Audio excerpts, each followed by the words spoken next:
అందరికీ నమస్కారం అండి. మన వారాహి అమ్మకి నమస్కారం చేసుకుంటూ అమ్మవారి అనుగ్రహం అందరికీ లభించాలి అని మనస్ఫూర్తిగా కోరుకుంటూ ఈరోజుటి వీడియోని స్టార్ట్ చేస్తున్నాను. ఇక ఈరోజు వీడియోలో అమ్మవారి శక్తి గురించి తెలిపే ఎన్నో కథలని మనం తెలుసుకుంటూనే ఉన్నాము.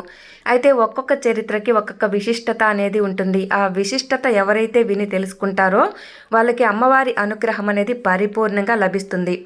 అయితే ఈ పురాణాల్లో అమ్మవారి శక్తి గురించే కాకుండా వివిధ రకాలైన శక్తివంతమైన కథలు కూడా మనకు తెలుపబడి ఉన్నాయి. అయితే అమ్మవారికి సంబంధించి ఒక్కొక్క పురాణంలో ఒక్కొక్క విశిష్టత అనేది ఉంటుంది. ఈ పురాణాలు చదవటం అనేది కేవలము కథలు తెలుసుకోవడం మాత్రమే కాదండి, అది ఒక వ్యక్తిగత వికాసానికి మానసిక ప్రశాంతతకు ఒక చక్కని మార్గం.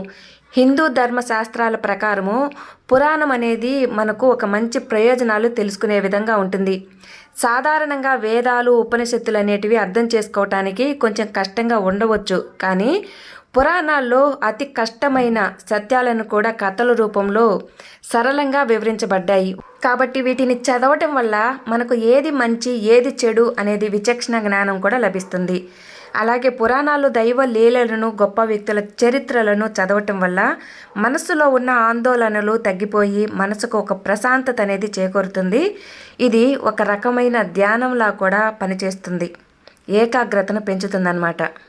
మన హిందూ ధర్మశాస్త్రాల ప్రకారం అసలు ఈ పురాణాలు అనేటివి ఎన్నున్నాయి, వాటి విశిష్టత ఏంటి అనేదంతా కూడా ఈరోజు వీడియోలో మనం తెలుసుకుందామండి.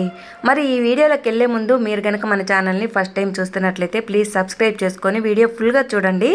అలాగే ఈ వీడియో మీకు నచ్చింది అనుకుంటే తప్పకుండా ఒక చిన్న లైక్ చేసి వీడియోకి సపోర్ట్ చేయండి. అలాగే ఈరోజు వీడియోలోకి వెళ్ళే ముందుగా ఒకసారి మనకు తెలిసినటువంటి గురువుగారండి, గురూజీ సుబ్రహ్మణ్యం రాజు గారు. ఈయన కొండదేవతల పూజారండి. 60 సంవత్సరాలకు పైగా వారాహి అమ్మవారిని ఉపాసన చేస్తూ దైవశక్తి కలిగినటువంటి గొప్ప గురూజీ. ఎంతోమంది జీవితాల్లో ఎంతో పెద్ద పెద్ద సమస్యలను సైతం గంటల వ్యవధిలోనే తొలగిస్తున్నారు. మా జీవితాల్లో కూడా ఎన్నో మార్పులు తీసుకొచ్చారు కాబట్టి ఒక గట్టి నమ్మకంతో మీకు తెలియజేస్తున్నాను ఫ్రెండ్స్. సాధారణంగా జీవితం అన్నాక ఏదో ఒక సమస్య అనేది ఉంటూనే ఉంటుంది. అయితే ఆ సమస్యలని మనం ఎలా పరిష్కరించుకోవాలి అంటే మంచి అనుభవం ఉన్నటువంటి గురూజీల దగ్గర మనకు ఈ సమస్యలు అనేటివి పరిష్కారం అవుతాయి. అలాంటి ఒక గొప్ప వ్యక్తి అండి ఈ గురూజీ.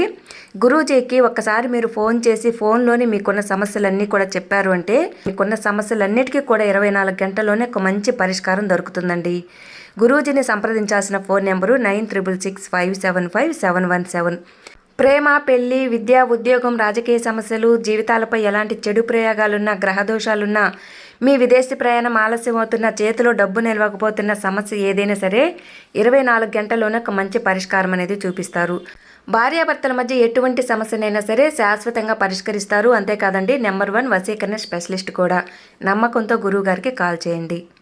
ఇక ఈరోజు వీడియోలో మనం తెలుసుకోబోయేది అసలు పురాణాలు ఎన్ని, వాటి పేర్లేంటి, పురాణాలు చదవటం వల్ల వినటం వల్ల మనకు ఎలాంటి ప్రయోజనాలు కలుగుతాయి, ఇవన్నీ కూడా ఈరోజు వీడియోలో మనం తెలుసుకోబోతున్నాం. ఒక్కసారి వారాహి అమ్మవారికి గట్టిగా నమస్కారం చేసుకొని మీ సంకల్పాన్ని అమ్మకు చెప్పుకొని వీడియో చూడడం స్టార్ట్ చేయండి.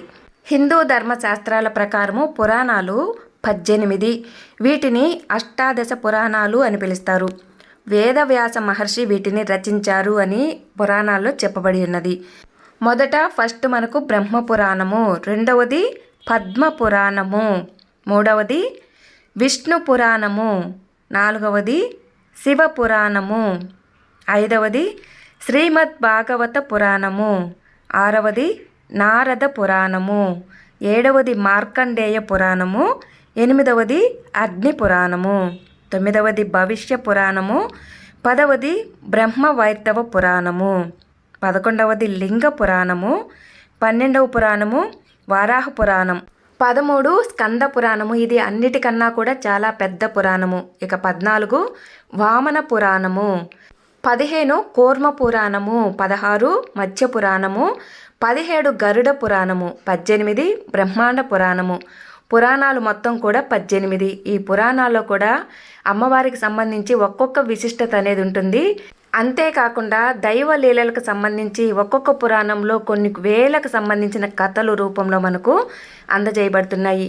వాటిని మనం చదివినా, విన్నా, తెలుసుకున్నా కూడా ఎంతో గొప్ప పుణ్యం అనేది మనకు లభిస్తుంది. అలా మనకు హరిశ్చంద్రుడి కథ ద్వారా సత్యం యొక్క గొప్పతనం తెలుసుకోవచ్చు. భక్త ప్రహ్లాదుడు అంటే ధ్రువుడి కథ ద్వారా దైవ చింతన పొందవచ్చు.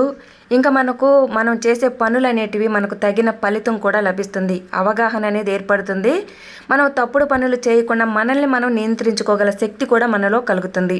అంతేకాదు మన పండగలు, వ్రతాలు, క్షేత్రాలు వెనుక ఉన్న గొప్ప చరిత్ర ఏంటో కూడా తెలుసుకోవచ్చు.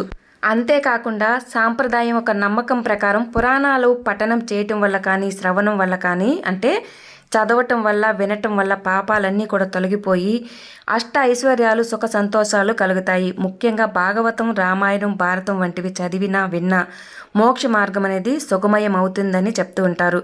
ముఖ్యంగా పురాణాలు కేవలం అక్షరబద్ధకంగా చదవటమే కాదండి, వాటిలో దాగి ఉన్న అంతరార్థాన్ని గ్రహించి జీవితంలో ఆచరించగలిగితే సంపూర్ణమైన ఫలితం అనేది కూడా మనకు లభిస్తుంది అని పురాణాల్లో చెప్పబడి ఉన్నాయి.